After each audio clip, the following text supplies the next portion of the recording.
Assalamualaikum warahmatullahi wabarakatuh. Bismillahirrahmanirrahim. Alhamdulillahi rabbil alamin. Wassalatu wassalamu ala asyrafil anbiya'i wal mursalin wa ala alihi wa sahbihi ajma'in. Qala Allah ta'ala walladzina ja'u min ba'dihim yaquluna rabbana ighfir lana ولإخواننا الذين سبقونا بالإيمان ولا تجعل في قلوبنا غلا للذين آمنوا ربنا إنك رؤوف رحيم صدق الله العظيم. Kita menggunakan kitab ihfazillah yahfazka, jagalah Allah, Allah akan menjaga kamu. Kita sampai pada muka surat yang ke-38. Firman Allah Subhanahu wa ta'ala, wa mimma razaqnahum yunfiqun, dan mereka menafkahkan sebahagian rezeki yang kami anugerahkan kepada mereka.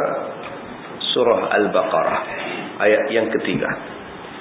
Kita masih lagi membicarakan tentang manusia-manusia yang beruntung. Manusia yang beruntung yang pertamanya ialah orang yang beriman kepada perkara-perkara gaib. Allazina yu'minuna bil ghaib. Yang keduanya wa yuqimunas salat, golongan yang mendirikan salat. Dan golongan yang ketiganya wa mimma razaqnahum yunfiqun, orang yang mereka nafkahkan sebahagian yang Allah Ta'ala anugerahkan. Sama ada nafkah di sini dibelanjakan pada jalan yang dibenarkan oleh syarak, ataupun bersedekah, ataupun berwakaf dan sebagainya. Maksudnya bahawa mereka menafkahkan sebahagian rezeki yang telah Allah Ta'ala kurniakan kepada mereka. Berfirman Allah Ta'ala, mereka menafkahkan semua. Kalau Allah Ta'ala berfirman mereka menafkahkan semua yang telah kami anugerahkan kepada mereka, maka ini sangat memberatkan manusia. Kerana manusia itu bukan boleh dan tidak akan mahu untuk menafkahkan semua hartanya. Allah tidak mengatakan keseluruhan. Allah kata wa mimma. Wa mimma itu asal ejaannya waw mim nun mim alif. Waw mim nun mim alif. Wa min ma. Wa min ma. Asalnya wa min ma. Tetapi bila nun itu mati bertemu dengan mim, maka nun itu dihazafkan, nun dimasukkan ke dalam mim, maka jadilah dia wa mimma ejaannya. Asalnya wa min, dan daripada ataupun sebahagian. Itu makna wa min tu. Wa mimma, Allah Ta'ala tidak mengatakan kullu. Wa kulla razaqnahum yunfiqun. Dan apa yang Allah berikan semuanya hendaklah dinafkahkan. Tidak. Allah tak sebut pun kesemuanya. Allah kata sebahagian yang Allah bagi. Sebahagian tu banyak mana? Selepas ditolak daripada perbelanjaan wajib kita. Belanja anak isteri, belanja kaum keluarga kita, maka lebihan daripada itu nafkahkan balik pada jalan Allah. Kenapa Allah kata sikit? Sebab kalau Allah kata semua, manusia akan tak mampu buat. Kalau Allah kata semua yang Allah Ta'ala bagi nafkah, hendaklah, yang Allah Ta'ala bagi rezeki, hendaklah dinafkahkan, siapa boleh buat? Umar, Abu Bakar je buat. Abu Bakar sahaja yang memberikan keseluruhan hartanya. Kemudian Umar separuh daripada hartanya. Kita pun tak mampu nak bagi ke semua. Bukan kata ke semua harta kita, ke semua duit dalam dompet pun tak boleh bagi. Pergi sembahyang Jumaat, dalam dompet ada 200. Nak bagi ke semua 200 tu pun tak boleh. Tambah nak bagi ke semua dalam bank, bawah tanah, bawah bantai tu. Lagi tak bagi je lah. Sebab itu Allah ni kata dia faham keadaan manusia ni, maka Allah Ta'ala sebut wa mimma, sebahagiannya. Walaupun sebahagian, tetapi kalau dikumpulkan semua-semua macam kita ni, lama-lama jadi banyak. Bukannya banyak pun, kalau seorang RM10 sebulan dalam komuniti kampung kita ni, taman kita ni, ada 500 orang Islam. Kalau RM10 seorang, sebulan sudah jadi RM5,000. Itu makna sedikit. Sedikit yang akan dikumpul dan akan menjadi banyak. Serupa kita lah, bukannya suruh bawa tuan-tuan satu balang gula yang ada di rumah tuan-tuan untuk dihantar ke surau. Cukup kalau seorang membawa satu sudu gula. Campur dengan 200 orang, satu sudu tadi dah jadi berapa kilo gula. Lama-lama banyak gula di surau. Teh, bukannya suruh bawa satu balang teh itu. Bawalah seorang sesudu teh. Campurkan semua sekali, dapat berbalang-balang yang di surau punya. Beras, tak payah tuan-tuan bawa berkampit-kampit. Sekarang beras tengah mahal. Bawa seorang satu gelas saja. Kalau satu gelas tuan-tuan bawa, kumpul dengan semua jemaah, berkampit dapat. Itu yang dikatakan wa mimma razaqnahum. Digerakkan yang sedikit-sedikit inilah yang akhirnya akan membawakan yang banyak-banyak. Baik, dan ayat yang memuji perihal menafkahkan harta ini sangat banyak. Di antaranya firman Allah di dalam surah Al-Baqarah ayat 262. Alladzina yunfiquna amwalahum fi sabilillah thumma la yutbi'una ma anfaqu manna wala adha lahum ajruhum 'inda rabbihim wala khaufun 'alaihim wala hum yahzanun. Orang yang menafkahkan hartanya di jalan Allah, kemudian mereka tidak mengiringi apa yang mereka nafkahkan itu dengan mengungkit-ungkit, menyebut-nyebut pemberiannya, dan tidak menyakiti perasaan si penerima, maka mereka akan memperolehi pahala di sisi Tuhan. Tidak ada kekhawatiran terhadap mereka, dan mereka tidak perlu bersedih hati. Ini perumpamaan orang yang menafkahkan. Alladzina yunfiquna amwalahum fi sabilillah. Orang-orang yang menafkahkan harta di jalan Allah, ada beberapa syarat yang kena patuh. Syarat pertama, la yutbi'una ma anfaqu. Mereka tidak mengikuti pemberian mereka itu mana dengan cara diungkit-ungkit. Kalau ungkit saja pemberian, batal pahala. Macam kita letakkan tanah-tanah di atas satu batu, kemudian turun hujan, maka hujan tadi akan membawa tanah-tanah itu, akhirnya licin batu itu. Macam itulah pahala mengungkit akan hilang dengan sebab mengungkit. Bila pahala bersedekah itu dah ada dah, tetapi dengan sebab diungkit, bila ngungkit saja habis hilang. Sebab tu jangan ungkit. Tuan-tuan ungkit saja habis. Saya dah sebut pada tuan-tuan, benda yang boleh diungkit dua saja. Orang yang dibenarkan mengungkit dua orang. Yang pertama, mak bapak. Mak bapak boleh mengungkit apa yang dia bagi pada anak. Kamu ni daripada kecil aku bela, tapi bila besar lawan. Daripada kecil aku bagi makan minum pada kamu, aku jaga kamu, aku hantar kamu ke sekolah, siang malam aku kerja nak bagi kamu besar. Tiba-tiba ini balasan kamu kepada mak, balasan kamu pada ayah. Harus diungkit dan tak berdosa, dan tidak membatalkan pahala mak bapak. Yang kedua, yang boleh mengungkitnya ialah guru yang mengajar. Boleh. Kamu ni dulu tak erti apa, sekarang ni aku ajar. Dulu aku ajar, sekarang ni kamu dah pandai, kamu lawan pula, kamu buat macam ini pula. Boleh diungkit. Lain daripada tu tak payah ungkit. Ungkit saja batal. Seorang perempuan ungkit pada suami dia. Suami dia tak nak pergi Giant. Suami dia takut, di situ banyak raksasa, aku takut. Nama pun Giant kata. Isteri dia kata, awak tu memang kalau kita ajak ke mana pun tak nak. Memang selama ni awak tak pernah jaga saya langsung. Disebutnya memang selama ni awak tak pernah peduli dekat saya, awak tak pernah jaga saya. Suami kata, tu yang kamu makan minum, yang pakaian kamu itu apa? Dengan sekali saja suami tak ajak, suami tak ikut apa yang kata isteri, maka isteri kata, memang selama ni awak tak pernah peduli dekat saya. Maka pahalanya batal selama 20 tahun, mungkin 15 tahun, mungkin 30 tahun menjadi isteri. Sebab tu jangan ungkit. Suami pun jangan ungkit pada isteri. Tetapi mak bapak boleh ungkit pada anak-anak.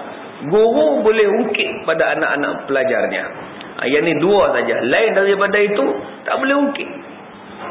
Sebab banyak orang yang suka mengungkit. Kadang dia jadi pemerintah, dia ungkit. Tak kenang jasa. Sudah tuan-tuan. Tak nampak ke jalan dah elok, api dah elok, air dah elok, semua dah ada. Tak kenang jasa, kata dia. Tak kenang jasa apa tu, memang kerja kamu. Yang ni saya jumpa dengan satu YB yang kalah. Demo tak ada kenang jasa kita, Ustaz. Kita macam-macam buat kat demo sekolah lah. Soalannya, duit kamu ke? Itu benda yang tak perlu diungkit. Itu memang pekerjaan. Tanggungjawab yang mesti kamu buat. Lantaklah pada orang. Dan kalau kamu tak betul, tak ambil lah kamu. Ni hak orang. Itu hak juga. Jadi benda yang tak boleh diungkit, lain daripada dua itu saja. Yang dua dia boleh diungkit. Yang kedua, syarat yang kedua, untuk tidak membatalkan pahala kita, wala azah. Wala azah itu apa? Tidak menyakitkan orang-orang yang menerima pemberiannya. Kita bagi kepada bangsa kebakaran baju, makan minum, tempat perlindungan sementara, kita bagi pakaian kat mereka. Kemudian kita kata dekat mereka, baju yang dia pakai tu aku bagi tu. Kalau aku tak bagi, tak ada merasa pakai baju dia. Bayang kalau dia mata terbakar selai sepinggang, akulah yang bagi tu. Menyakitkan dia. Ataupun masa tuan-tuan bagi dekat orang yang minta sedekah tu, nak ambil ni. Orang nak makan pun tak senang. Masa inilah nak minta derma pun tak tengok orang makan. Bagi juga, tapi mulut bercakap, tak ada pahala. Cuma bagi saja tuan-tuan. Memanglah kita kalau tengah makan ke tengah apakah, kalau orang ganggu kita marah. Bagi juga, mulut cakap juga. Itu yang tak mau. Sekadar tangan saja memberi, mulut diam-diam. Abang 20 sen abang, abang 20 sen abang. Kalau kita bagi 20 sen, kita halau dia macam anjing. Dah, habis berapa? Oh, nak makan pun susah, menyusahkan orang. Tak tengok orang nak makan. Bila tuan-tuan sebut macam itu, dia menerima itu dalam keadaan sakit hati. Menerima itu dalam keadaan tak seronok. Maka tak ada pahala pemberian tuan-tuan. Ataupun datang pelajar-pelajar ke, orang susah ke, anak yatim ke, mari ke rumah kita hantar surat. Mari. Minta supaya bantuan. Dia nak belajar di luar negeri. Tuan Haji, saya nak sambung belajar. Cadang nak minta pada Tuan Haji sumbangan.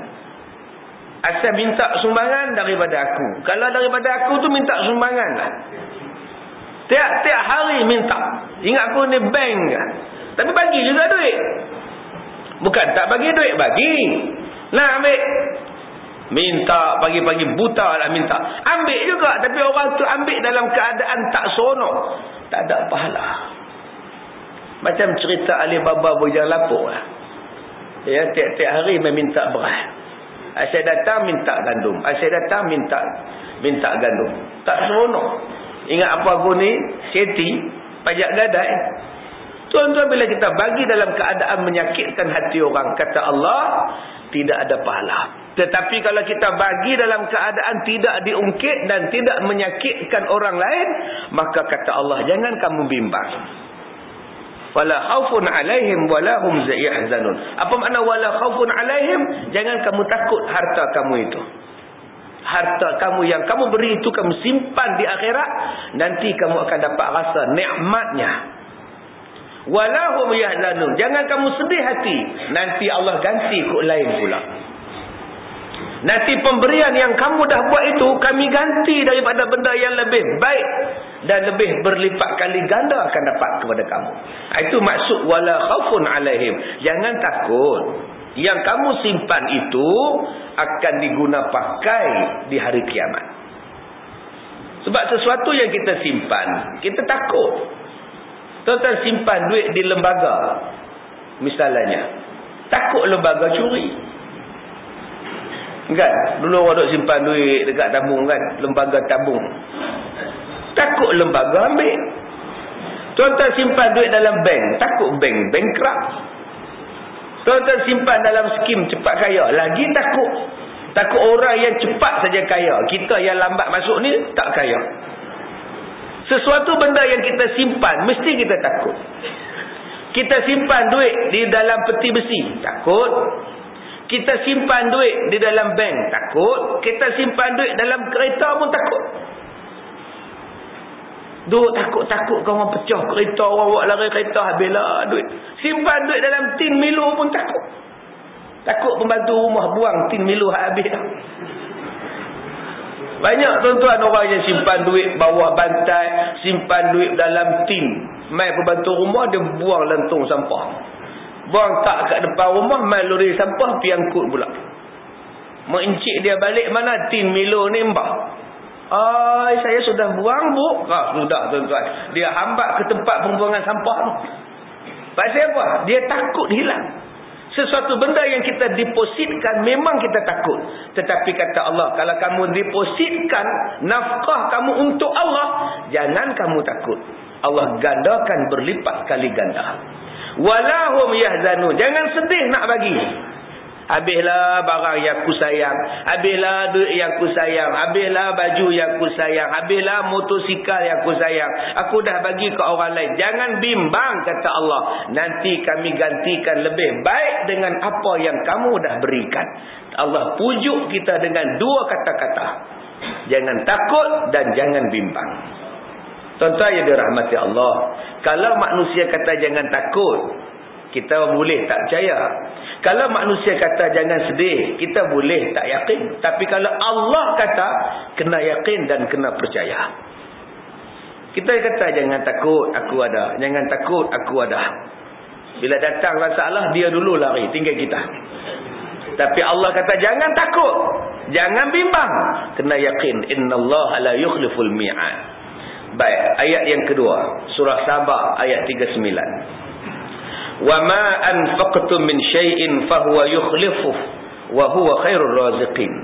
Dan barang apa sahaja yang kamu menafkahkan pada jalan Allah, maka Allah akan menggantikannya, dan dialah pemberi rezeki yang sebaik-baiknya. Jangan takut tuan-tuan. Cuba tanya kepada seorang ahli durian yang berjaya. Apa rahsia durian dia berjaya? Durian dia manis, durian dia elok. Apa rahsia yang Allah Ta'ala bagi dekat dia? Durian dia tiap-tiap tahun menjadi satu petani, peladang, pekebun durian tuan-tuan. Tiap-tiap kali masuk pertandingan durian menang. Orang beli durian dia, tunggu berbaris di bawah dusun dia. Dengan harga mahal pun tak apa. Sebab durian dia sedap. Durian dia elok. Tak tahu jenis kucing tidur ke, kucing berlari ke, kucing belang ke apa, kita pun tak tahu. Memang kemas tuan-tuan dia. Tuan-tuan cuba pergi tanya dia, apa rahsia dia? Dia kata bila buah durian itu peringkat awal dia luruh, buah durian luruh, dia akan buang yang buruk-buruk dulu. Selepas seminggu dia buang buah yang buruk, barulah datang buah yang elok-elok. Buah yang elok-elok itulah dia tak jual. Dia bawa mari masjid, dia bagi orang makan. Bukan mari makan semayang maghrib, ada 2 sap je. Dibawanya datang makan masa semayang Jumaat. Longgok 2-3 raga depan. Makanlah dengan pulut, dengan santan dan sebagainya. Habis dia, barulah dia jual. Itulah yang dia buat tiap-tiap tahun. Tiap-tiap kali musim durian. Dan sampai sekarang Allah Ta'ala bagi tuan-tuan. Kalau saya pergi tempat dia, dia ajak masuk dalam dusun, ustaz nak makan banyak mana pun, makanlah. Tapi bila awak balik, kena bayar. Tuan-tuan, siapa yang nak pergi tu, laparkan dulu perut tu. Lapang dan laparkan perut. Lepas tu pergilah makan. Kalau tuan-tuan kenyang-kenyang dan sempitkan perut, baru nak masuk dusun dia, tak bayar. Tuan-tuan yang dirahmati Allah, di sini Allah Ta'ala sebut, kami akan ganti yang lain. Fahuwa yukhlifu. Kami akan ganti yang lain. Jangan takut. Setengah orang ada motor sampai 5 buah motor. Sebiji pun dia tak nak sedekah pada anak-anak yatim. Bagi dekat guru anak yatim tu, buat dia pun awak pergi sekolah ke apa-apa benda ke. Kita ada kereta 4-5 buah. Kadang tak ada nak start enjin pun. Bateri ni weak gitu ya, tak start, tak bawa pun. Apa kata pergi wakaf dekat sekolah anak yatim, buat cikgu ni bawa budak-budak yatim ni pergi sekolah ke, pergi klinik ke, sakit demam ke. Wakaf. Nanti Allah gantikan lebih baik. Ustaz saya tu ada bagi van kat sekolah anak yatim sampai sekarang pun Tuhan tak ganti baru kan. Memang sekarang Allah tak ganti, nanti Allah ganti dalam syurga. Nak yang dalam dunia ganti ke, nak dalam syurga ganti? Kalau Allah ganti dalam dunia pun, minyak kena isi, tol kena bayar, road tax kena bayar, insurans kena bayar juga. Tapi kalau Allah ganti dalam syurga, mana ada tol dalam syurga? Tak ada pun tuan-tuan. Tok Sami pun tak ada, jangan takutlah. Dia marah tuan-tuan. Saya sudah membina banyak masjid dan surau-surau, tetapi saya masih dituduh sebagai orang kafir. Itu pun salah juga. Aku biru tuan-tuan. Baru ni saya pergi ceramah tempat dia. Kesian tengok gambar dia saja. Dia dah pergi mana hilang tuan-tuan. Dia marah, orang kata dia kafir. Saya telah membina banyak masjid dan surau-surau, tetapi saya masih dicakap sebagai kafir. Dia marah. Itu nak kata apa kan?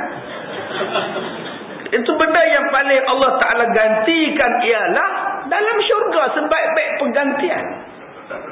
Sebab tu jangan rasa terkilat, jangan rasa sedih, jangan rasa hilang barang dah. Kita simpan deposit yang takkan rugi.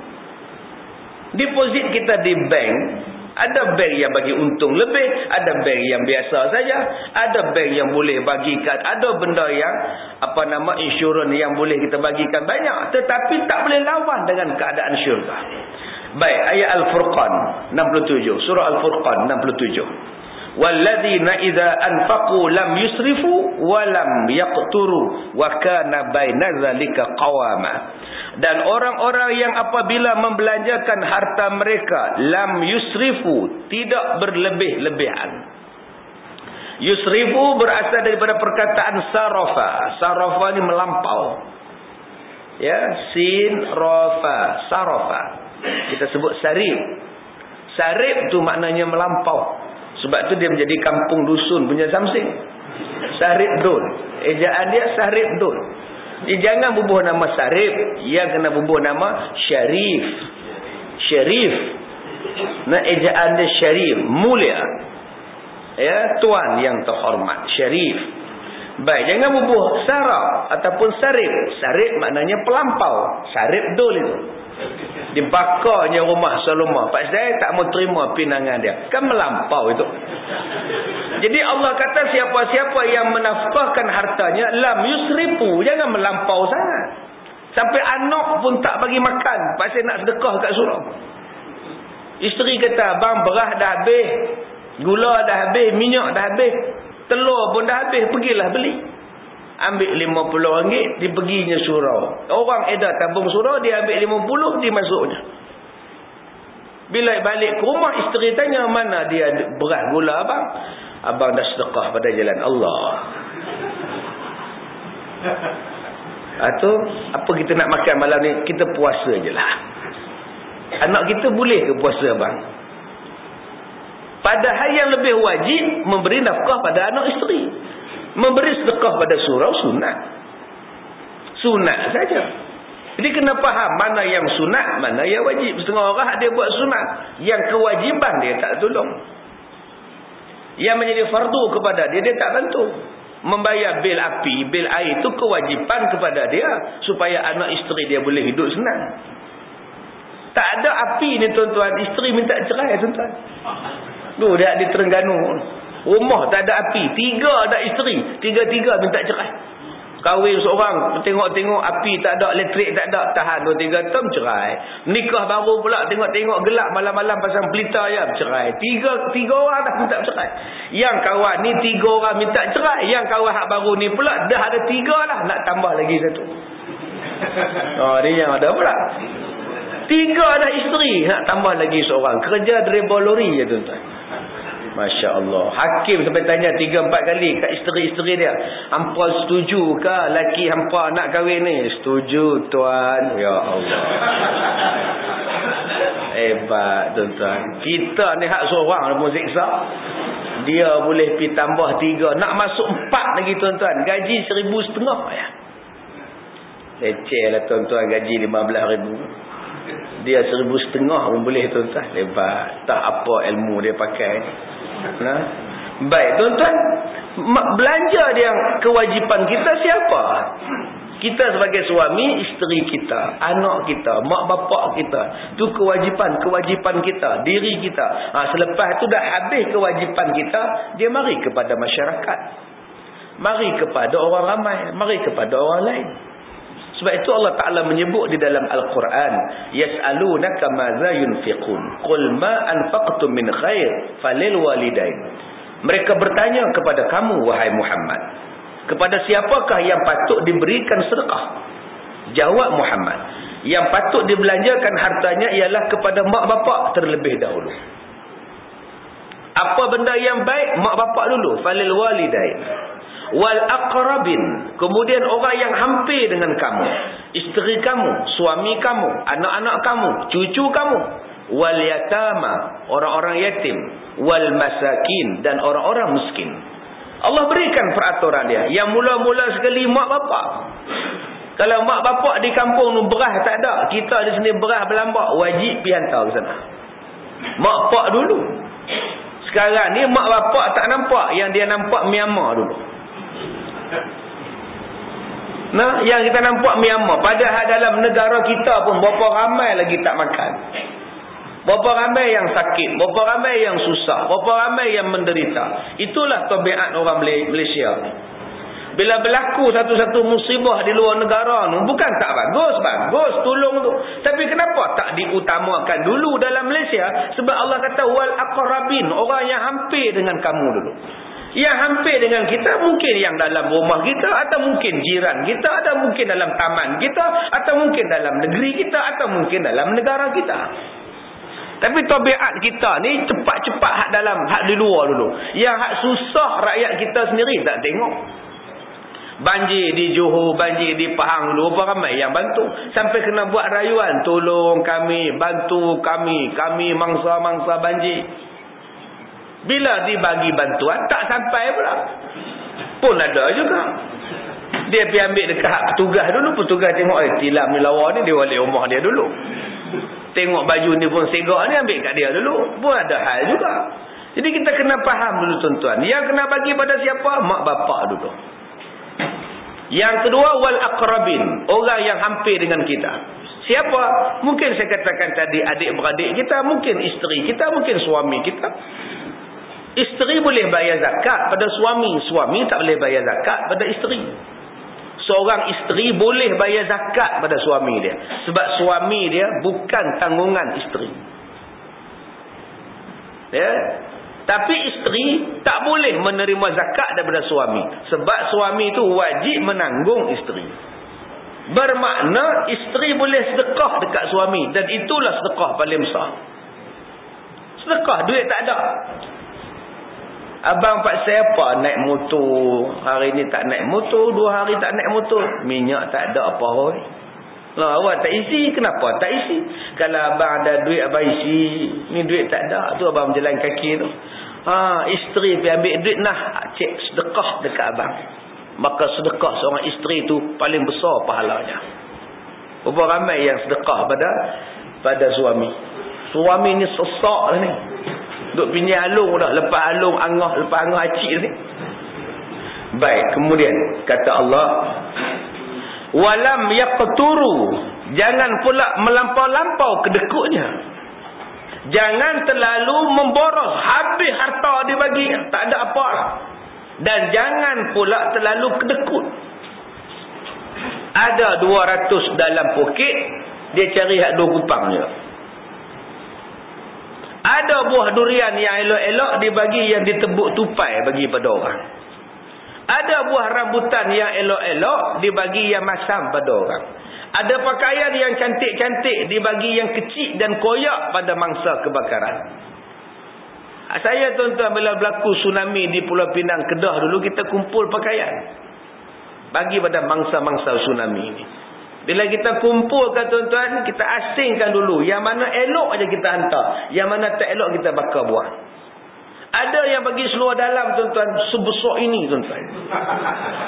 Adakah orang saiz besar ini di Kuala Muda tu ada? Tengok, subhanallah, getah dia habis lah. Ya Allah tuan-tuan, dahsyatnya. Itu dia panggil sebagai yaqturu. Apa salahnya pergi beli dekat kedai hak dalam plastik lagi pergi bagi ke orang? Apa salah? Kenapa kita nak bagi benda hak kita dah tak pakai? Barang dah kita nak buang sangat. Eloklah, makcik pun memang nak buang. Itu bukannya dapat pahala yang besar, mengikut pahala itu. Kalau itulah niat kita, maka itulah pahalanya. Allah ada berfirman dalam Quran kan, lan tanalul birra hatta tunfiqu mimma tuhibbun. Allah Taala tidak menerima sekali-kali sedekah kamu, pemberian kamu, sehinggalah kamu bagi benda yang paling kamu sayang sekali, benda yang paling elok pada kita. Tuan-tuan, kadang-kadang bila kita tengok tabung berjalan tu, ada orang masuk duit yang paling koyak dia masuk. Dia tengok dalam dompet dia tengok lusuh dah duit ni. Gambar agung pun tak ada mata, hilang lah. Punya lusuh dah duit tu. Nak koyak ada pun. Dia lipat elok-elok, dia bawa dalam poket. Dia kata lagi tabung berjalan pun dah bubuh. Nak masuk dalam tabung masjid tu pun yang paling buruk duit dia, tuan-tuan. Tu macam mana? Kalau ada hati macam itu. Ni pun kalau beli barang di kedai tu, kedai bukan nak terima ni. Biar aku bagi kat tu siap masjid, dia bagilah tabung. Ni tabiat kita, tuan-tuan. Tak nak bagi benda yang baik-baik. Sedangkan rumah Allah ini kena lebih lawa daripada rumah kita.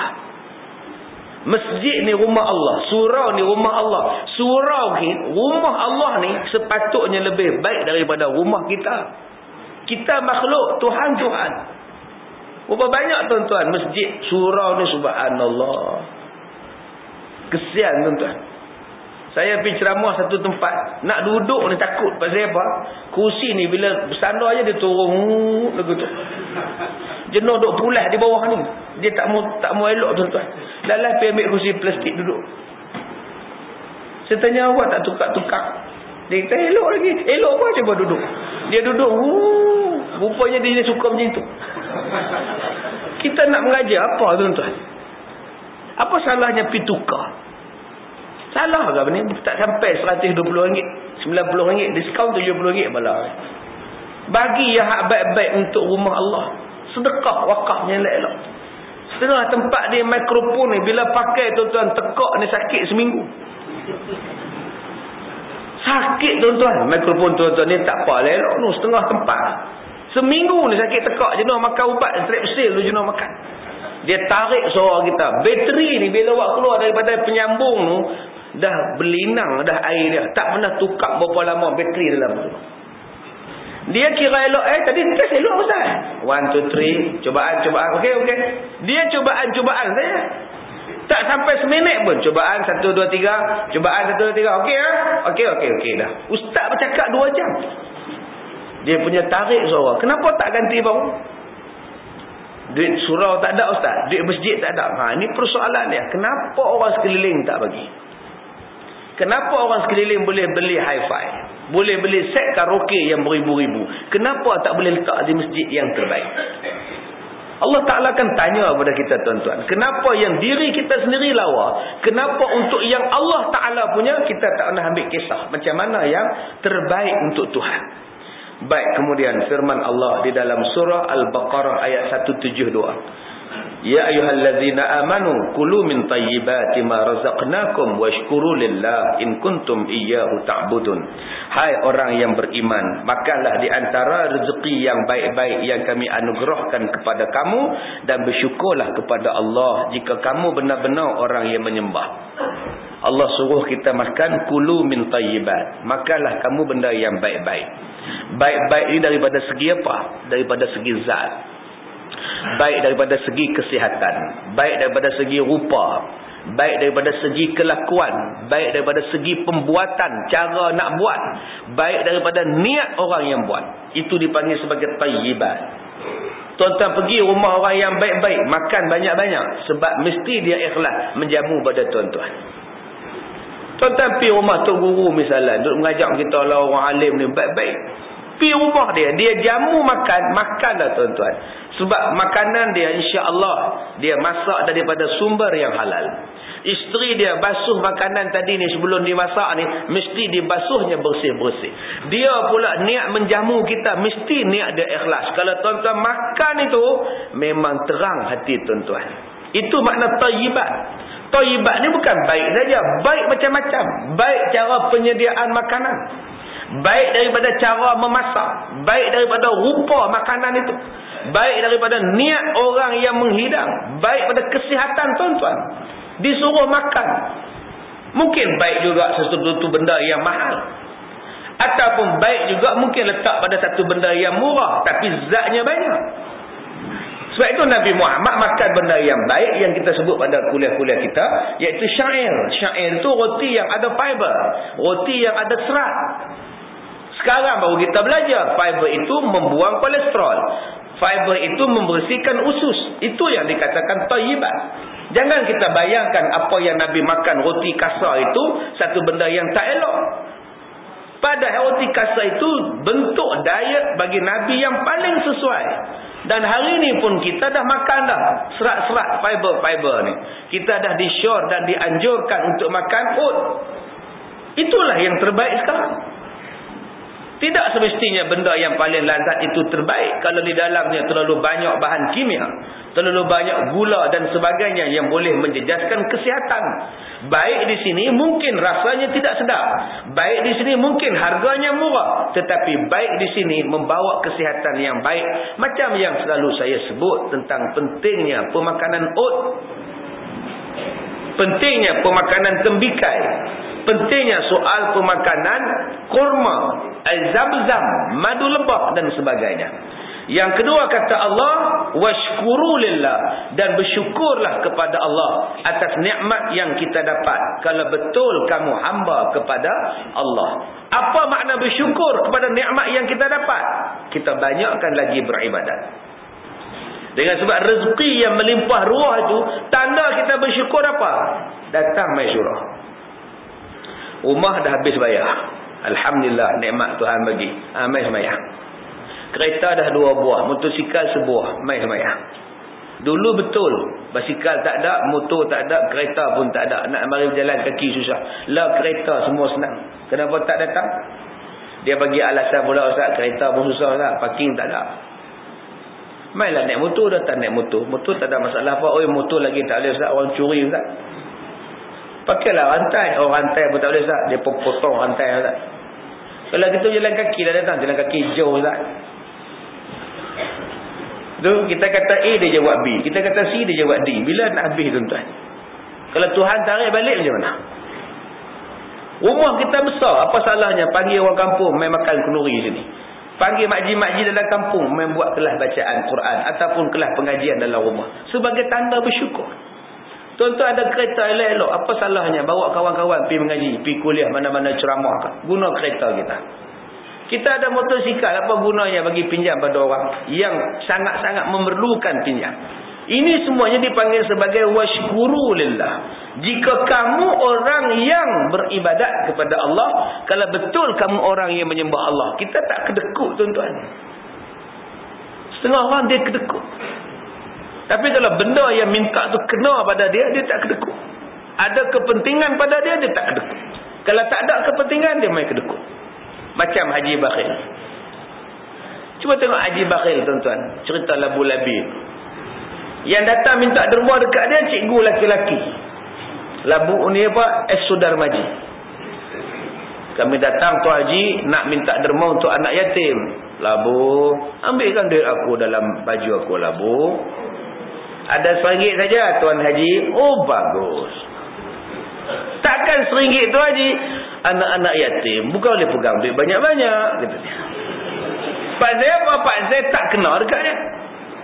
Datang Cikgu Murni. Datang perempuan minta. Berapa saya nak bagi pada cikgu ni? Terpulanglah pada Tuan Haji. Labu ambilkan duit. 1,000 dia bagi. Pak saya apa? Pak saya Cikgu Murni yang datang minta. Ini yang dikatakan kedekut. Kalau ada kepentingan untuk dia, dia tak kedekut. Tapi kalau ada kepentingan yang tidak ada pada dia, dia akan datang kedekut. Inilah yang dikatakan kikir, bakhil. Yang disebut di sini Haji Bakhil. Tak ada siapa pun nama anak dia Haji Bakhil bin lebih kedekut. Melainkan udur umar saja, tuan-tuan. Baik. Kemudian Allah berfirman dalam surah Ali Imran ayat 17. As-sabirin, orang yang sabar. Was-sadiqin, orang yang benar. Wal-qanitin, orang yang taat. Wal-munfiqin, orang yang membelanjakan harta di jalan Allah. Wal-mustaghfirina bil ashar, dan orang yang minta ampun pada waktu sahur. Selepas sembahyang tahajud dia minta ampun. Maka golongan-golongan inilah golongan yang disebut sebagai orang yang beriman. Siapa? As-sabirin. Orang yang sabar. Sabar ni masa bila? Masa ditimpa ujian dan musibah. Redha tu apa? Selepas ditimpa ujian dan musibah. Sabar masa ujian sampai. Bila bala sampai, anak dia mati kena langgar, orang bagi tahu dekat dia, alhamdulillah, inna lillahi wa inna ilaihi raji'un. Dia sabar. Redanya apa? Dia tak ungkit dah anak dia mati. Kalau anak saya yang meninggal tu ustaz, hidup lagi ustaz, sekarang umur dia dalam 12 tahun ustaz. Tapi macam mana kan, dia balik sekolah tu, lori langgar nak kata apa kan, dia duk ungkit. Orang dia tidak redha. Anak dia takkan tunggu dia di pintu syurga. Sebab dua syarat anak nak tunggu depan pintu syurga. Yang pertama, masa anak tu mati kecil, bapak dan mak ni sabar. Dan yang kedua, redha. Salah satu tak buat, anak-anak tak tunggu kita depan pintu syurga.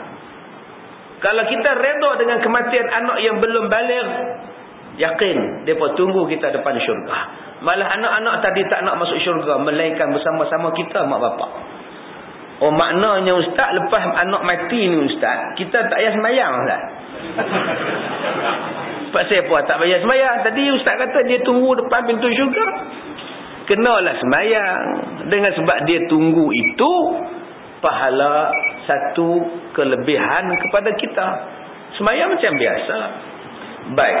Yang kedua kata Allah, was-sadiqin, orang yang benar.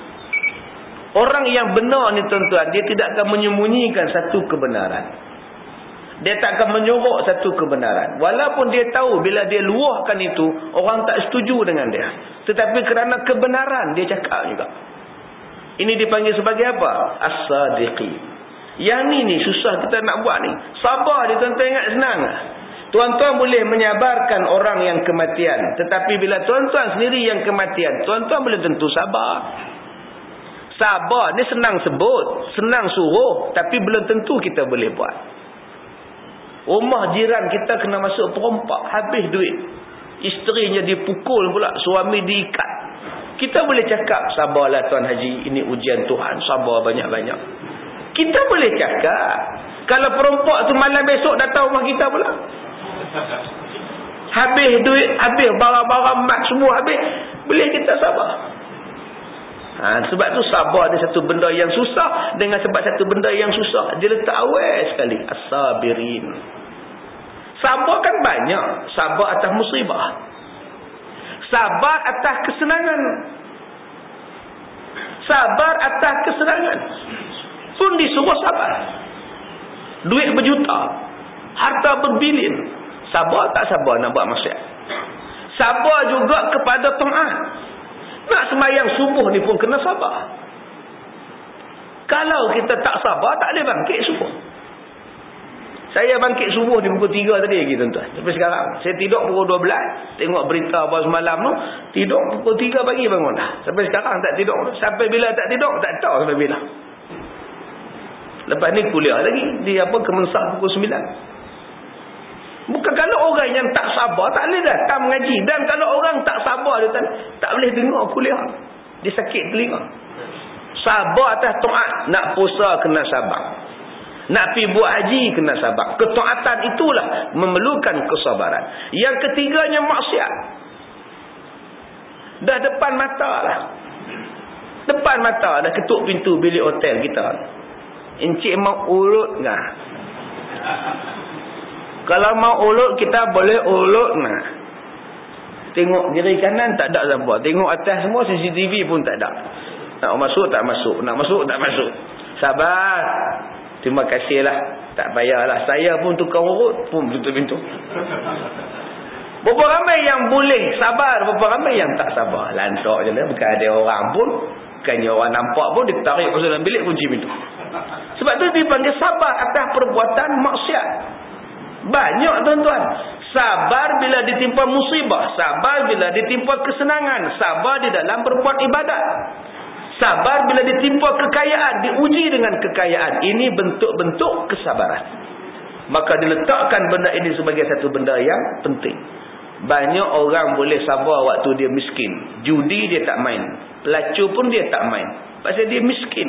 Tetapi bila Allah uji dia kaya, Berapa banyak yang main judi, berapa banyak yang terlibat dengan penzinaan. Letak yang pertama. Yang kedua, as-sadiqin, bercakap benar. Ini pun susah. Tambah-tambah nak cakap benar itu melibatkan orang kita, melibatkan orang dalam kita, melibatkan orang dalam bilik kita, melibatkan kaum keluarga kita. Nak mengaku kebenaran itu macam mana? Tambah-tambah kita pula buat nak cakap benar itu macam mana? Sebab itulah Nabi kata, cakaplah benar walaupun pahit didengar. Sebab ini benda seksa. Ingat senang tuan-tuan nak tegur orang. Ingat senang kan nak tegur orang. Oh, seksa. Kalau aku tegur kan, berhenti kan. Tambah jadi ustaz. Kalau aku tegur kan, dia banyak kan. Diam aja lah. Lantak komen lah kita ni. Sebab itu orang yang benar, dia akan bercakap. Walaupun tak sedap didengar. Yang ketiganya, wal qanitin. Orang yang taat, nak mengekalkan taat itu susah. Berapa banyak orang yang dulu rajin mengaji, lah tak boleh mengaji dah. Bila kita tanya kenapa tak datang dah kuliah, lama tak nampak kamu. Sibuk lah. Dulu tak sibuk, sekarang dah sibuk. Dia tak boleh nak mengekalkan ketaatan. Dulu dah pakai tudung elok-elok lah. Tudung elok-elok dah pakai. Balik umrah menangis-nangis dah tuan-tuan. Akak taubat dah, akak tak nak campur semua dah. Mulut akak tak nak laser dah. Tinggal sikit dah tuan-tuan. Sikit lagi dah. Tengkok dah nampak, telinga dah nampak. Pitching awak lari. Ni nak mengekalkan ketaatan tu susah. Yang keempatnya, wal munfiqin. Orang yang menafkahkan harta. Nombor 4 paling susah nak buat apa? Menafkahkan harta. Susah nak buat. Susah. Yang susah itulah yang paling banyak pahala. Yang kelima kata Allah, orang yang bangun sembahyang malam dan minta ampun pada Allah pada waktu sahur. Ini juga benda yang susah dibuat nombor 5. Dengan letih, dengan mengantuk, dengan nafsu, dengan setan dan sebagainya. Pada masa itulah setan hasut kita, setan hasut kita. Setan hasut kita ni tuan-tuan, kadang-kadang dia hasut dalam hati kita dengan 4 cara. Imam Ghazali kata cara yang pertama sekali, dia hasut kita buat ibadat masuk orang tengah ramai. Orang ramai, penuh sesak satu surau. Masa tu dia hasut kita, cepat-cepat sembahyang, tunjuk kat mereka. Cepat-cepat sembahyang, tunjuk kat mereka, lekas-lekas. Maknanya dia akan buat waktu orang ramai. Waktu orang tak ada, dia tak buat. Ini hasut yang pertama. Hasut yang kedua, bila kita dah sembahyang depan orang ramai tu, dia hasut hati kita. Sembahyang elok-elok orang tengok. Sembahyang elok-elok orang tengok. Baca ayat panjang sikit orang tengok. Jangan rukuk cepat sangat orang tengok. Jangan sujud cepat sangat orang perhati tengok. Sembahyang elok-elok, setan duk hasut kita. Kita pun sembahyang elok-elok, kita duk perasan orang tengok kita. Rosak amalan. Yang ketiganya apa? Jangan sembahyang depan orang ramai tak elok, sembahyang belakang-belakang. Sembahyang sorok-sorok, jangan campur orang ramai. Apa campur-campur orang ramai tu? Sembahyang di rumah lagi bagus. Kita sembahyang lebih tenang lagi daripada campur-campur. Campur tu jadi riak. Dia pun rasa dia lebih baik pasal dia sembahyang senyap-senyap. Dia rasa dia lebih baik daripada orang. Itu pun rosak iman dia. Yang keempatnya, orang yang tak campur dengan orang, dia tak peduli orang ramai ke, tak ada orang ke, dia sembahyang juga, tapi dalam hati dia duk cakap apa? Kusyuknya aku sembahyang, tak ingat apa langsung. Bagusnya aku sembahyang, tak ingat apa langsung. Dia duk perasan dalam sembahyang dia. Ini semuanya angkara-angkara setan tuan-tuan. Setan yang paling kasar dia halus, setan yang paling kasar dia goda, sampailah yang paling halus dia goda. Dia goda dalam hati kita. Dia kata apa? Dia kata kita lah orang yang terbaik sekali. Baik, 5 benda ini tuan-tuan, Ali Imran 17 ini sebut apa? Mereka inilah yang paling hebat. As-sabirin, as-sadiqin, wal-qanitin, wal-munfiqin, wal-mustaghfirin. 5 benda ni. Kalau tuan-tuan boleh buat benda, kalau boleh buat 5 benda ni, silakan. Hebatlah tuan-tuan. Baik, sesungguhnya para sahabat radhiyallahu anhum sangat bersemangat untuk bernafkah dan menafkahkan harta merekanya sebanyak-banyaknya, di antaranya Abu Bakar As-Siddiq, Umar, Abdul Rahman dan sebagainya. Saya sebut pada tuan-tuan, Abdul Rahman bin Auf sekali bersedekah 400 ekor unta tuan-tuan. Kalau sekali nak perang 100 ekor unta. Abu Bakar As-Siddiq keseluruhan harta. Umar Al-Khattab setengah daripada hartanya. Semuanya untuk jalan Allah. Adakah mereka ini jadi miskin? Abu Bakar kembali kaya. Umar kembali kaya. Abdul Rahman bin Auf sampai mati pun kaya. Tidak ada kata miskin. Sebab ada orang Melayu kata apa? Pepatah orang Melayu kata, gunung jerai itu pun kalau dikikis tiap-tiap hari pun habis. Ini kan pula kamu duduk sedekah tiap-tiap hari, habis duit kamu nanti. Jangan kata habis, tuan-tuan. Allah bagi ikut jalan yang kita tak tentu. Kita dah ada pencin, dah ada rumah sewa, dah ada kedai sewa pun kita tak yakin pada Allah. Sedangkan kadang-kadang orang kampung tu rumah sewa tak ada, semata-mata harap pada pertanian saja. Jual betik, jual serai. Tak tahu lagi rezeki apa nak ada. Tapi bila nak sedekah, tuan-tuan, tak kedekut sedekah. Ada makcik mari jumpa saya ni nak sedekah kat sekolah saya, tuan-tuan, buah sapu tangan. Dia buka sapu tangan, dia buka. Buat keluar duit. Lagi gulung baik. Dompet pun tak ada. Mubuhlah sapu tangan saja. Kita nak ambil pun tak gamak. Saya kata makcik simpan lah untuk makcik belanja-belanja. Dah ustaz jangan cakap macam itu. Makcik dah niat nak belagi kat sekolah ustaz, bagi kat sekolah ustaz. Dah niat daripada rumah dah. Jangan ustaz cakap macam itu. Dosa nanti. So dia marah saya pula tuan. Kita nak ambil pun tak gamak. Dia buat keluar sapu tangan, dia gulung-gulung, dia buka. Orang dulu-dulu style orang dulu tuan-tuan simpan duit sapu tangan. Nasib baik sapu tangan. Kalau ambil pada dada dah. Kejap ustaz, kejap. Lagi haru tuan-tuan. Kita nak ambil pun susah. Orang dulu-dulu simpan duit di situ. Kita ambil pegang panas je rasa. Tapi itulah benda yang paling selamat, tuan-tuan.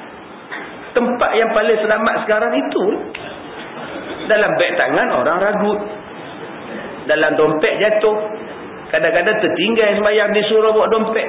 Baik makcik-makcik simpan di situ. Senang, tuan-tuan. Minta maaf lah. Jadi apa yang orang tua-tua buat elok dah, tuan-tuan. Kadang-kadang sekarang baru nampak manfaatnya. Baru nampak sekarang beg tangan tak boleh bawa, rantai tak boleh pakai, gelang tak boleh pakai. Orang curi, orang ragut, mati pun ada. Satu tempat rahsia yang paling sesuai untuk kita simpan. Baik, sesungguhnya kata dia, Abu Bakar As-Siddiq menginfakkan semua hartanya. Bukan setakat semua harta, darahnya, kerja kerasnya, dan waktunya demi kejayaan Islam. Semalam saya sebut di surah Kemensah. Ustaz bila nak berhenti ceramah-ceramah ni ustaz, tak ada rehat langsung ke? Saya kata tunggulah saya mati baru saya berehat. Selagi hidup, selagi itulah saya bercakap. Tak letih ke ustaz? Tak. Tak penat ustaz? Tak. Sebab buat kerja Islam mana ada penat. Buat kerja Islam mana ada penat. Kita ada juga tidur. Sahabat-sahabat dulu mana ada tidur. Saya tidur juga atas kereta. Nak main ceramah tempat tentuan ni, saya tidur dulu lah kereta. Semalam pagi dulu dah penat daripada Ipoh nak sampai KL ni, tidur dulu lah kereta. Relax. Sahabat mana ada tidur unta-unta. Ada Nabi tidur unta relax, tidur tak ada. Kita unta kita berjalan, kita tidur relax. Ada juga rehat. Depa ni pun ada. Dan katanya lagi, waktunya demi kejayaan Islam. Dikorbankan masanya untuk Islam saja. Maka Allah Subhanahu wa taala membalasnya dan menjadikannya sebagai sahabat paling mulia, paling agung setelah Nabi dan para Rasul. Yang paling agung siapa? Nabi Muhammad. Semua manusia Nabi ni agung. Siapa Nabi yang paling last sekali? Wallahu a'lam lah. Wallahu a'lam siapa yang paling tinggi. Tetapi yang pastinya manusia selepas Nabi yang paling mulia Abu Bakar As-Siddiq. Nabi-Nabi, Rasul-Rasul habis, tutup. Di bawah Nabi-Nabi dan Rasul, manusia paling agung siapa? Abu Bakar. Ditimbang iman dia mengatasi berat seluruh bumi dan isinya. Subhanallah, tuan-tuan. Kenapa kita tak menjadi macam Abu Bakar? Abu Bakar ni tuan-tuan, bukan dia tanya, bukan dia orang main minta dekat dia. Dia tanya, di mana tempat yang boleh sedekah? Di mana tempat yang boleh sedekah? Dia mencari-cari. Kita sekarang kalau orang tak minta, diam. Kalau orang tak minta kat kita, kita tak bagi. Bila kita tanya lah, kenapa tak minta? Minta bagi. Orang cari, di mana boleh saya buat? Di mana boleh saya bayar zakat? Di mana boleh saya sedekah? Di mana? Inilah orang baik. Setengah orang dia duduk di rumah dia. Dia tak tahu apa langsung. Bila orang cakap kesian di sana sekolah tu, orang kesian anak yatimnya tak makan beras tak cukup, dah beras mahal. Ya, dia orang tak datang jumpa ai. Kalau dia orang datang, ai bagi beras ai banyak.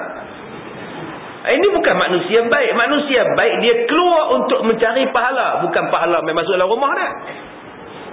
Cari pahala. Ini target kita tuan-tuan. Yang kedua, Uthman bin Affan, menantu 2 kali Nabi Muhammad. Kahwin dengan anak Rasulullah, meninggal anak Rasulullah. Kahwin dengan anak Rasulullah lagi seorang, meninggal juga anak Rasulullah itu. Kata Rasulullah, kalaulah aku ada lagi anak perempuan, nescaya aku kahwinkan dengan kamu, wahai Uthman. Kenapa yang Nabi cakap macam itu pada menantunya? Mesti menantunya itu orang baik. Mesti baik. Sebab tu nak bagi lagi anak. Kalau aku ada lagi anak, aku bagi nikah dengan kamu. Dah habis dah anak aku. Aisyah, Fatimah pun dah kahwin dengan Ali. Habis dah. Tak ada. Kalau menantu tuan-tuan lah, anak tuan-tuan mati, agak-agak nak salin tikar. Agak-agak nak bagi dah. Kalau tuan-tuan pun menantu, agak-agak kalau matilah isteri sekarang, minta pula adik isteri, agak-agak mak mertua nak bagi dah. Mampu dia tak bagi. Cuba tanya, pasal apa dia tak bagi? Pasal apa tak bagi? Jawab. Uthman kenapa Nabi bagi? Pasal terlalu baik. Kita nak bagi misalin tika apa? Raya, bukan kata raya. Kalau setakat raya tak balik, segala jenis raya tak balik. Wesak Day tak balik, Tepusam tak balik, Raya Haji tak balik, semua raya tak balik. Apa pun tak, bagi duit pun tidak, balik pun tidak. Balik tu makan saja, beras pun tak bawa. Sekarang benda paling mahal tentang beras. Jadi beras lah. Sekarang hadiah untuk hari ibu bagi beras. Untuk hari bapa pun bagi beras. Beras sekarang paling mahal sekali. Tapi tak ada benda-benda itu. Uthman dapat. Mati pada usia 80-an. Isteri terakhir Uthman bin Affan namanya Na'ilah. Ya, Na'ilah. Dulu nama Bas. Naiklah dulu punya bas. Naiklah, naik aksiden. Naiklah, naik aksiden. Lepas tutup tu. Ni bahak banyak aksiden ni konsortium tu pula. Sebulan kena gantung. Asal aksiden mati. Kalau mati aksiden lah. Kalau aksiden bah depa lah. Tu macam-macam jenis bah sekarang ni. Isteri dia ni Na'ilah tuan-tuan. Bila orang masuk dalam rumah Uthman, daripada beranda tingkat atas, masuk dan tikam Sayyidina Uthman yang sedang baca Quran. Datang isteri dia Na'ilah ni, tahan jangan bunuh suami dia. Dia potong segala jari ni. Dipotong tuan-tuan Na'ilah. Dia rembah sekali dengan pedang. Mati sahabat Nabi, salah seorang ahli syurga. 10 sahabat Nabi tuan-tuan, berapa orang yang mati tak dibunuh? 10 sahabat Nabi yang dijamin syurga. Abu Bakar fil jannah, Umar fil jannah, Uthman fil jannah, Ali fil jannah, Abi Talha fil jannah, Sa'ad bin Abi Waqqas fil jannah, Bilal bin Rabah fil jannah. Semua Nabi sebut ni. Nabi sebut pada kita 10 orang sahabat garanti syurga. Abu Bakar je mati tak dibunuh. Umar mati dibunuh. Uthman ibn Affan mati dibunuh. Ali mati dibunuh. Abu Talha mati dibunuh. Zubair Al-Awwam mati dibunuh. Kita boleh bayang tak? Kalau Nabi dah kata dia ahli syurga, mesti orang tu baik. Kenapa orang sanggup bunuh? Maka tuan-tuan tak perlu heran kalau tuan-tuan orang baik-baik, orang tak suka. Tak perlu heran. Nabi Zakaria pun digergaji kepalanya. Nak heran apa? Nabi pun dibunuh, digergaji kepalanya. Tambah kita. Manusia yang dijamin masuk syurga pun dibunuh. Uthman ibn Affan dibunuh tuan-tuan. Maka kalau tuan-tuan di sini nak jadi orang baik-baik, biasalah kalau orang tak suka. Itu benda yang kita kena hadapi. Tuan-tuan jadi ahli surau, tuan-tuan jadi ahli mengaji, tuan-tuan jadi ahli yang memperjuangkan Islam. Orang tak suka, itu benda biasa. Itu risiko dia. Uthman mati dibunuh. Apa kata dia? Dia menggali perigi raumah untuk kepentingan kaum muslimin. Dengan tenaga tua dia pergi buka perigi. Dengan perigi itu orang-orang datang ambil air dia. Nama perigi dia dipanggil dengan raumah. Sekarang mana ada perigi dah ustaz? Allah, tuan-tuan pergi bayar bil air syurah. Pergi bayar bil air syurah. Berapa ribu orang ambil air wuduk. Berapa ribu orang yang pakai mandi dan sebagainya dengan air yang kita bayar. Itulah raumah untuk tuan-tuan. Buatlah. Bukannya banyak pun bil. Sebulan berapa? Sebulan berapa Tuan Haji? Bil air? RM40. Allahu Akbar. Tapi janganlah tuan-tuan tamak sangat. Tiap-tiap bulan tuan-tuan seorang saja. Bulan Februari Haji Mat. Bulan Mac Haji Dolar. Bulan April Haji Din. Kongsi-kongsi lah. Ni nak dapat raumah ni. Dengan sebab dia bina telaga itu, Allah membalas dia dengan memberi minum kepada dia mata air salsabil dalam syurga. Sebab dia ahli syurga, dia mesti rasa air salsabilah. Dan dia juga membekalkan para pejuang Islam ketika perang Tabuk. Dan Nabi berkata kepada Uthman tidak akan menderita kerugian untuk selamanya selepas perbuatan ini. Ketika peperangan Tabuk, Uthman membiayai peperangan. Dan Nabi kata kepada Uthman, dia tidak akan rugi. Memang tidak rugi sebab dia ahli syurga. Mati syahid dibunuh tuan-tuan ketika sedang baca Quran. Tua dah 80 lebih masa dia mati. Pun sanggup orang bunuh dia ketika dia jadi khalifah nombor 3. Ali bin Abi Talib mati dibunuh ketika perjalanan nak pergi sembahyang subuh. Umar Al-Khattab mati dibunuh ketika nak jadi imam sembahyang subuh. Baik, yang terakhir, Abdul Rahman bin Auf menafkahkan 700 unta dalam satu-satu masa untuk pergi berperang. Bukan unta saja, siap dengan perbekalan, siap dengan perlengkapan, siap dengan makanan untuk jalan Allah. 700 ekor unta. Tuan-tuan, darat sekarang dengan RM5,000. Berapakah jumlah sekali dia sedekah? Berapa tuan-tuan? 7 kali 5 berapa? 35. Darat dengan berapa kosong? Subhanallah. Juta tuan-tuan sekali sedekah. Menunjukkan Islam ni memang suruh jadi kaya. Dan kaya tu balik pada Islam. Siapa yang kata Islam ni suruh duduk miskin-miskin?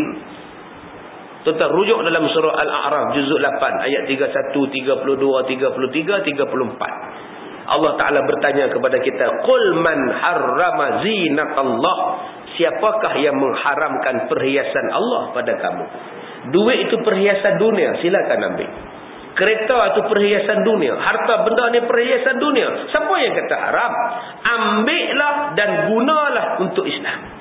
Macam Abdul Rahman bin Auf, dia salah seorang sahabat yang dijamin syurga sebab kekayaan dia yang banyak dan digunakan untuk jalan Allah Subhanahu wa taala. Satu syair berkata, saat mereka diminta memenuhi keperluan, mereka tidak melubangi tanah dengan kayu kerana tidak suka. Orang yang baik ialah orang yang bila minta tolong, mereka takkan hentak tongkat mereka di tanah. Tanda tak suka. Aku malas betul lah. Itu tak ada. Sifat orang Islam macam tu tak ada. Dia tak melubangi tanah. Tanda tak suka. Kan kita ambil tongkat. Kalau kita tak suka, kita suka. Kita hentak tangan kita, hentak tongkat kita, hentak kaki kita. Menghentak tanda tak suka. Orang beriman bila diminta tolong, dia bantu dengan lapang dada. Yang kedua, tetapi wajah mereka berseri. Berseri sehingga engkau melihatnya. Ketika dalam keadaan yang sangat indah ketika diminta. Orang beriman itu apa? Wajahnya sangat berseri kalau diminta tolong. Minta tolong tu Haji, bawakan saya ke sana aja. Oh boleh, tak ada masalah. Nak saya tolong hantarkan. Berseri wajah dia tuan-tuan. Boleh tak tolong ambil anak saya dekat tadika. Saya tak ada nak pergi ambil ni. Saya kat pejabat lagi. Tak ada nak turun. Boleh tak ambil anak saya di sekolah? Boleh lah. Saya pun sekali juga nak ambil anak saya. Terima kasihlah tolong ambil anak saya. Ya, berseri tuan-tuan wajah dia. Berapa banyak orang yang masam muka. Bila jiran nak numpangkan anak balik, kereta rosak. Masam muka. Saya bukan nak beli rumah tu. Saya nak bawa anak saya pergi beli barang tu. Nampak muka. Tolong bawa balik anak saya boleh tak? Motor saya pancit lah. Nak pergi repair dulu, kesian kat budak ni hujan pula. Saya bukan balik rumah terus. Saya nak pergi Ampang Point dulu. Malam kan lepas isyak baru saya balik. Dia tuan-tuan. Itu kamu tak bayar maghrib ke? Tak saya uzur. Punya tak nak bawa tuan-tuan. Subhanallah. Berapa banyak tuan-tuan yang sampai surat ke rumah minta bantuan untuk maulud Nabi, kutipan RM20 ke RM5 ke, masam muka ni. Minta ya, bagi juga muka ni masam. Orang macam ni tak baik. Sepatutnya tuan-tuan terima kasih pada orang yang datang minta sedekah. Terima kasihlah datang hantar pahala. Saya tak payah keluar minyak motor, tak payah pinjam minyak kereta, tak payah keluar tenaga. Awak datang minta. Alhamdulillah lah. Ambil duit bagi. Makasih ya. Bagi pahala kat saya. Kalau datang nak minta derma lagi, datanglah ya. Agak-agak ada tak bunyi bahasa tu. Subhanallah. Yang banyaknya apa? Dah bagi dah. Semalam dah ada orang minta dah. Peminta derma tu kata apa? Yang semalam tu bukan saya, tu tempat lain. Samalah wakaf juga pun. Tak ada. Ini bukan orang-orang beruntung. Baik, kita akan baca pula 3 golongan manusia yang berinfak. 3 golongan manusia yang bersedekah ni ada 3. Adakah kita termasuk dalam salah satu daripada 3 golongan itu? Yang itu kita akan sambung insya-Allah pada kuliah akan datang. Itu pun kalau sambung kontrak. Kalau kontrak tak disambung, payah juga. Ya, saya setakat ni dah 3 masjid buang saya mengajar dah. Ya, masya-Allah tuan-tuan. Saya pun seronok. Ya, 3 tempat dah buang. Heran saya. Kalau tak puas hati, bincang, telefon. Apa hujah ustaz? Apa dalil ustaz? Sila bincang. Ini kasar. Macam tak pernah kenal. Macam tak pernah baik. Macam tak pernah mengajar. Kadang-kadang kitab dah tamat 2-3 kitab. Tapi tak pernah kenang tuan-tuan. Jaga-jaga. Ya, Allah Ta'ala berfirman di dalam Al-Quran, "Wa man azlamu mimman mana'a masajidallah ay yuzkara fiha ismuhu wa sa'a fi kharabiha." Siapakah orang yang paling zalim daripada orang yang menghalang disebut ayat-ayat Allah, yang menghalang orang menyebut hukum-hukum Allah di dalam Quran? Orang yang menghalang itulah kata Allah manusia yang paling zalim sekali. Dia berhati-hati. Takut kita mengatakan orang zalim, sebaliknya kezaliman itu berpihak kepada kita pula.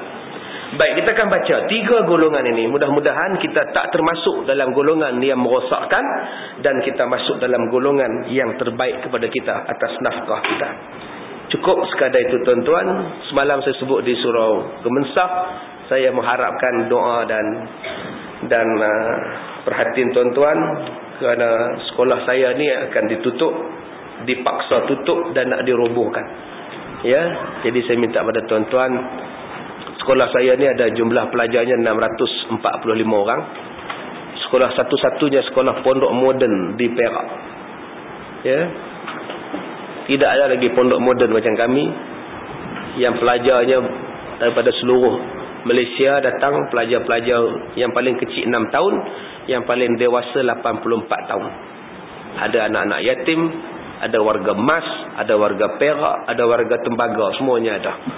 Yang mengaji tiap-tiap hari. Ada warga pencin yang mengaji lebih kurang 200 orang. Tiap-tiap hari mengaji tuan-tuan. Tiba-tiba kami dapat notis untuk menutup. Dapat notis untuk ditutup.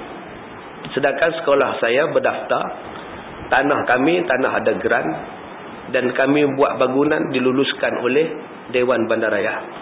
Jadi itu yang kami rasa pelik Dan insya-Allah pada minggu hadapan kita akan buat demo besar-besaran membantah untuk menyerahkan memorandum bantahan tuan-tuan. Jadi saya minta pada tuan-tuan supaya dapat tolong sama-sama doa tentang keselamatan sekolah Pusat Pendidikan Al-Barakah di Kampung Manjui, Ipoh. Baik, sekadar itu sahaja. Bismillahirrahmanirrahim. Wal 'asri innal insana lafi khusr illa alladzina amanu wa 'amilus solihat wa tawassaw bil haqqi wa tawassaw bis sabr.